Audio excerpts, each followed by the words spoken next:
South India shopping mall, the wedding Mantra, సరికొత్త wedding collection, South India shopping mall. యాక్టింగ్కి వచ్చిన కొత్తలో మీరే ఒక అంటే హాట్ సెన్సేషన్. నాకు ఇప్పుడు తెలుస్తుందండి. అప్పుడు నాకు అసలు నాకు అంత పేరు అనింది.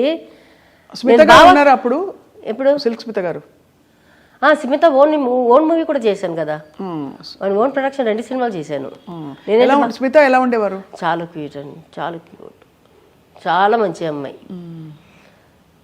అది బయట వాళ్ళు అట్లా అనుకున్నారో ఏమో, కానీ తను చేసింది కరెక్టే. తన్ని అది నిజమా కాదో తెలీదు, తను ఎంత కష్టపడి వచ్చిందని కొన్ని చెప్తుంటారు, నేను విన్నాను తప్పితే మనకు తెలీదు. అట్లాంటి వాళ్ళని అమ్మ చేసింది కూడా కరెక్టే. నిన్న 10 సార్లు ఈ కంపెనీ చుట్టూ తిరిగిపించారు కదా, అది 10 సార్లు తిప్పేసుకుంది. కానీ హార్ట్లో అసలు ఏముండదు, అన్నీ చెప్తుంది అంత ఓపెన్గా.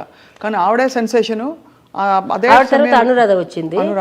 అనురాధ నేను బాగా క్లోజ్. అనురాధ తర్వాత నేను వచ్చాను. అప్పుడు మీరు అందరూ ఇలాగా విల్లీస్గా కానీ అలా, లేకపోతే ఈ డాన్స్ నెంబర్స్కి, స్పెషల్ సాంగ్స్కి, ఐటమ్ సాంగ్స్ అని ఇప్పుడు అంటున్నారు. నేను స్మిత కలిసి చేశాము. కానీ అప్పుడు ఎలా ఉండేది అంటే రెస్పెక్ట్, చాలా రెస్పెక్ట్ ఉంటుంది ఇండస్ట్రీలో. బట్ ఎక్కడైనా చిన్న చూపు కానీ కొంచెం లైట్గా కామెంట్ చేయడం చేసేవారా మిమ్మల్ని?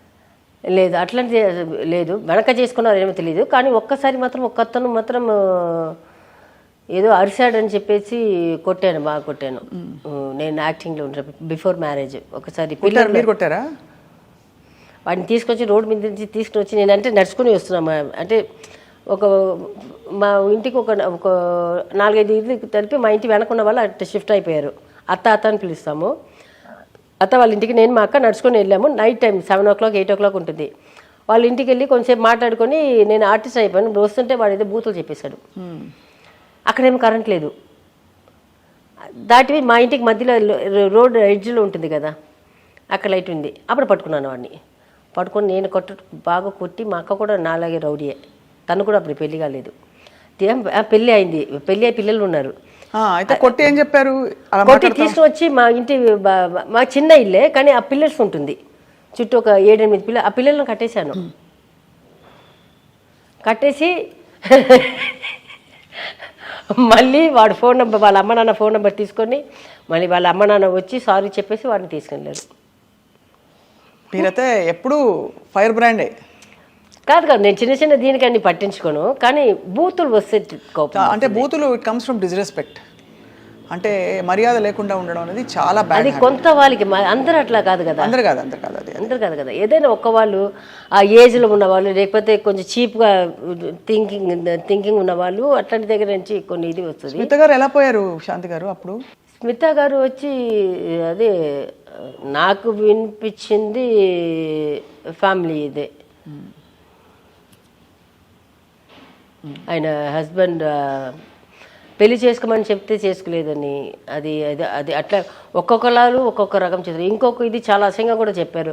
అది మనం అది నిజమా కాదని మనం నోరు, అమ్మాయి కూడా హెల్త్ బాగాలేదు కాదు. నేను దానికి ముందు వర్క్ చేశాము కదా స్మిత, మేము వర్క్ చేసాము. దానికి ఒక 2-3 months బ్యాక్ అయితే వర్క్ చేసాము. ఒక తమిళ సినిమా అయితే వర్క్ చేసాము. నేను స్మిత ఇద్దరు చేసాము. తనకి చెప్తుంది, అన్నీ చెప్తుంది. తన ఆయన హస్బెండ్ని ఎట్లా కలిసింది, తర్వాత ఆయన పిల్లల గురించి మాట్లాడుతుంది. ఆయనకి 2 పిల్లలు, ఒక అమ్మాయి ఒక అబ్బాయి ఉన్నారు. అప్పుడే వాళ్ళు కాలేజ్ చదువుతున్నాడు. వచ్చిన అబ్బాయి కూడా లొకేషన్కి వచ్చాను, నేను చూశాను. రాధాకృష్ణ కదా ఆయన పేరు. నాకు ఎగ్జాక్ట్గా తెలియదు కానీ అది విన్నాము. అంటే ఆయన ఎప్పుడు, నేను ఒక తెలుగులో 3 సినిమాలు చేశాను తనతోటి. తమిళ్లో ఒక 2-3 సినిమాలు చేశాను. తన ఓన్ ప్రొడక్షన్లో 2 సినిమాలు చేశాను. వచ్చినప్పుడు అంతా నాకు ఫ్రూట్స్, చాక్లెట్ అని చెప్పి, అప్పుడు అంతా టాప్లో లేదు. మిల్క్ చాక్లెట్ ఉంటుంది కదా, అది 5 star అన్నీ తీసుకుని వచ్చేస్తుంది. చ్యూయింగమ్ తీసుకుని వచ్చేస్తుంది. బబుల్ గమ్స్ అన్నీ పెద్దగా రోజు తీసుకొచ్చింది. నేనేమో తలకోణంలో ఉన్నాను, తనేమో తిరుపతిలో ఉండింది. నేను తిరుపతి ఉండనని చెప్పాను. 1 hour ట్రావెల్కి పోతుంది. అప్పుడు రోడ్స్ సరిగా లేదు. సో తను రోజు పొద్దున్న రాగానే శాంతి నీకోసం తీసుకొచ్చాను అనేసి. She was also loved a lot. ఇప్పుడు అందరు తలుచుకుని ఆవిడ మీద పిక్చరే తీశారు. నిజంగా మంచి అమ్మాయి అండి, చాలా మంచి అమ్మాయి. ఏదో ఒక పిచ్చిదానం, అది ఏదో ఒక, అది అంటారు కదా సూసైడ్ మైండ్ వస్తే ఒక క్షణంలో జరిగేది, అట్లా అనుకుని ఏదో చేసుకుంది. షాక్ అయి ఉంటారు మీరు ఆ టైంలో కదా? అయ్యో, నేను బెంగళూరులో ఉన్నాను. బెంగళూరు కాదు, బాంబేలో ఉన్నాను. నాకు పిచ్చి లేచిపోయింది.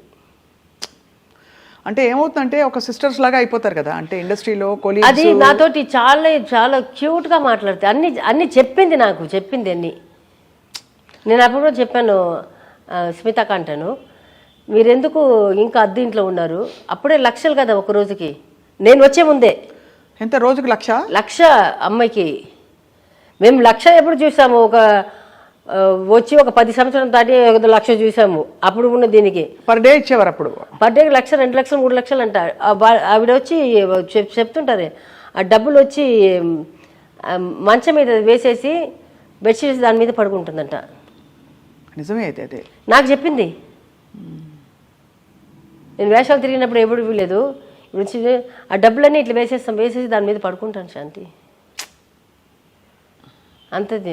నేను అప్పుడే వచ్చి 5 lakhs ఎంతో అద్దెకి, ఇది రెంటెడ్ హౌస్కి. దాంట్లో మొత్తం అన్ని ఇల్లు తీసుకుని మొత్తం అన్ని చేపిస్తుంది. దానికి ఇల్లే కొండవచ్చు అమ్మి, అప్పుడే అన్ని లక్షలు ఖర్చు పెడుతుందంట. అవును, 5 lakhs రెంట్ అంటే ఇంకా మరి ఏమనాలి? దానికి లోపల ఎంత ఖర్చు పెట్టి ఉంటుంది? అదే కదా, దానికంతా అయితే లగ్జరియస్గా అలా చాలా ఇదిగా బతికింది. దాని ముందు ఒక్క డైరెక్టర్, ఒక ప్రొడ్యూసర్, మేమిద్దరు కూర్చొని మాట్లాడుతుంటాం కదా, నాకైతే వచ్చి మేడం రెడీ అని చెప్తారు. ఆవిడ దగ్గర వెళ్ళి చెప్పడం, మేమిద్దరే కాంబినేషన్ ఉంటుంది, ఆవిడ దగ్గర వెళ్ళి చెప్పడం, పక్కనే ఉంటాము, చెప్పడానికి కూడా భయపడతారు. అమ్మాయి ఎప్పుడు నేను చెప్పింది అది వచ్చి స్మిత పోయి మధ్యలో కొంచెం ఖాళీగా ఉన్నారు, అనురాధ వచ్చింది మధ్యలో ఇప్పుడు ఖాళీగా ఉన్నారు, తర్వాత నేను వచ్చాను, వచ్చినప్పుడు మళ్ళీ స్మిత మళ్ళీ వస్తున్నారు. మళ్ళీ వస్తుంటే నేను స్మిత చాలా సినిమాలు చేసినప్పుడు అప్పటికి భయపడుతున్నారు అమ్మాయికి వెళ్ళి షార్ట్ రేటింగ్ చెప్పడానికి. అంటే ఆ మర్యాద అది అమ్మాయికి ఎక్కడ తగ్గలేదు. అమ్మాయి చచ్చినప్పుడు కూడా రానిలాగే కదా. చాలా సాడ్ అండి, చాలా వెళ్ళిపోవడం. ఆవిడ మంచితనం గురించి అందరూ మాట్లాడతారు ఇవాళ అందరూ. లేదు, అమ్మాయి దగ్గర చెడ్డ ఇది లేదు. అమ్మాయిని ఇది చేసి కాబట్టి లేట్గానే వస్తుంది షూటింగ్కి. నాకు చెప్తుంది, శాంతి నేను రేపు 10 o'clock 11 o'clock వస్తాను, ఓకే అని చెప్తుంది. డాన్స్ బాగా చేసేవారా? అంటే మీరు డాన్సర్ లేదా? స్టైల్ డ్రెస్సెస్ అంతే, డాన్స్ రాదు పెద్ద. మీరు సూపర్ డాన్సర్ మీరు. అది నాకు చెప్తుంది. అనురాధ కూడా అనురాధ చేస్తుంది కానీ అంత గ్రేస్ ఉండదు. శ్రీకృష్ణ డాన్స్ చేయదు కానీ అంత గ్రేస్ ఉంటుంది. మా ముగ్గురు తీసుకుంటే డాన్స్ ఎక్కువ చేసేది అనురాధ. స్టైల్, బాడీ, అది ఆ గ్రేస్ అదంతా స్మిత. 3rd పొజిషన్ అది. ఎంత స్వీట్, మీరు మంచిగా చెప్తున్నారు అలా. మీరు ఎంత అసలు కాదు మణిరత్నం గారి సినిమాలో మిమ్మల్ని చూశాక అసలు ఎలా ఉండేది అసలు? ఆ సన్నివేశం అంతా ఇప్పటికీ గుర్తుండిపోయింది అందరికీ. అట్లాగా యువర్ హార్ట్ థ్రాప్ శాంతి గారు. కానీ ఆ తర్వాత బహుశా మీరు కంటిన్యూ అంటే ఇంకా పెద్ద స్టార్ అయ్యేవారు. నేను అప్పటికి నా చేతుల సినిమాలన్నీ వదులుకుని కదా పెళ్లి చేసుకున్నాను. రెండో పెళ్లి కూడా, అంటే రెండో పెళ్లి ఆయనతోటే. 96లో కూడా అప్పటికి ఒక 11-12 మూవీస్ చేతిలో ఉంది నాకు. నేను వాళ్ళకి టైం ఇచ్చాను, చెప్పాను. కొన్ని వచ్చి క్యారెక్టర్స్ ఉండిపోయింది, కొంత వాళ్ళు వచ్చి సాంగ్స్ వచ్చి కొంచెం ఇది అయిపోయింది. నేను చెప్పాను, అప్పటికి నేను టైం ఇచ్చాను వాళ్ళకి, ఇచ్చి కూడా చేసుకోలేకపోయారు. ఇంకా నాకు కూడా అప్పుడు 28, 29 అయిపోయింది. బాబు పుట్టినప్పుడు 29 years నాకు. సరే, ఇంకా మా అమ్మ అప్పుడు చెప్పింది 25 years తర్వాత పిల్లలు పుట్టారు, 30 years తర్వాత పిల్లలు పుట్టరు అని చెప్పింది. భయపడి సరే పెళ్లి చేసుకుని నెక్స్ట్ ఆ ఇయరే కదా 96 పెళ్ళి, 97 February 11th పెళ్ళి, 21st పెళ్ళి, February 11th పెద్దవాడు పుట్టేశాడు. చాలా అసలు నేను చెప్తున్నాను కదా, మీరు ఎంత లైఫ్ చూసేశారు.